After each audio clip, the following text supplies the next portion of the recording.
You won't want to miss it. I guarantee I'm probably going to be out there. I already know Santa's going to be out there. Is a suspect still on the loose or in custody? He could not answer that question for me tonight. According to court documents that I received from Habersham County, Georgia, and as law enforcement continues to search for the missing 14-year-old. We got Volunteer Parkway behind me, and it is clear tonight, just like many of the other roads out there. And we're in your corner this morning with team coverage on the latest winter storm to hit our region.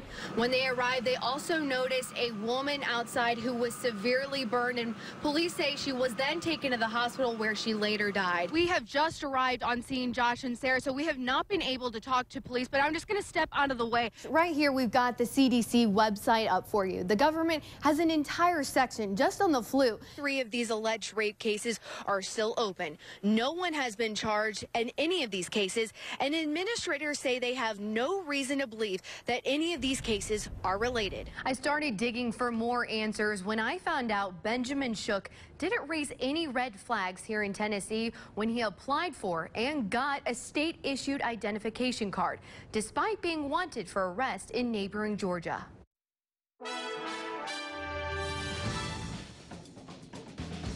You got to have a lot of information to redo your licenses. To get a temporary identification card, the Tennessee Department of Safety and Homeland Security's website states you must have all of this paperwork, including 2 proofs of Tennessee residency. With all the proof they give you, you know they should know who you are. But in the case of 41-year-old Benjamin Shook, it appears Tennessee state officials didn't.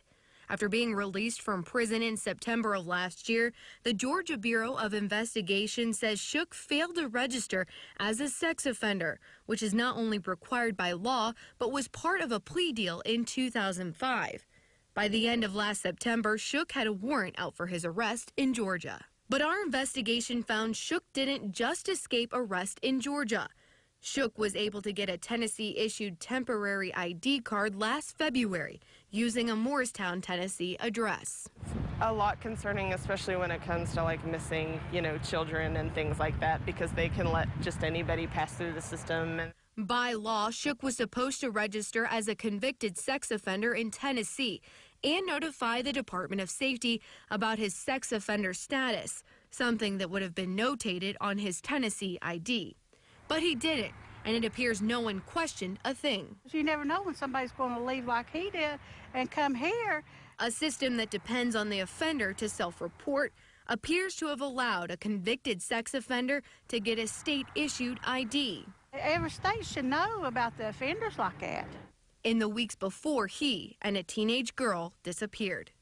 Lauren Haviland, News Channel 11 in your corner. And I've been trying to find out what happened in the fatal crash ever since, but getting answers has been a challenge. After days of research, I found out late this afternoon that charges had been filed against the man driving the car the night Trevor Gross died. To my surprise, no one, including local and state police, had informed the victim's family until we sat down for an interview tonight.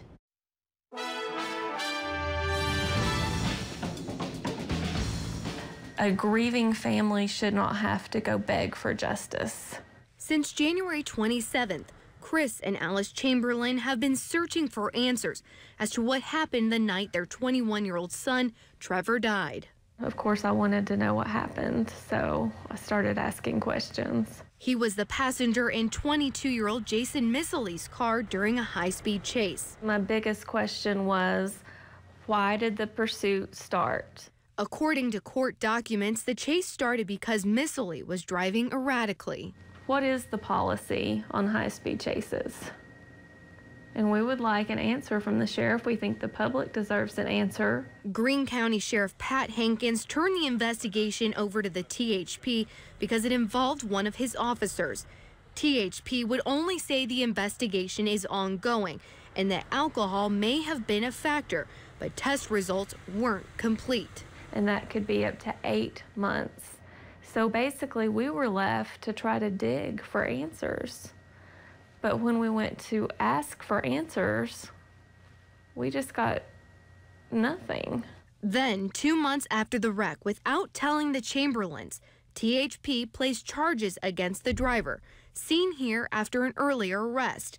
The new charges: evading arrest and failure to exercise due care. We understand due process and that things take time and that we need to be patient, but we've just felt alienated from the people that are supposed to be our advocates for our son. The Chamberlains relieved to hear of at least some progress in the case, but troubled because they still don't know what happened. We're trying to process our grief, and we can't go on and get closure if we don't even know what happened to our son.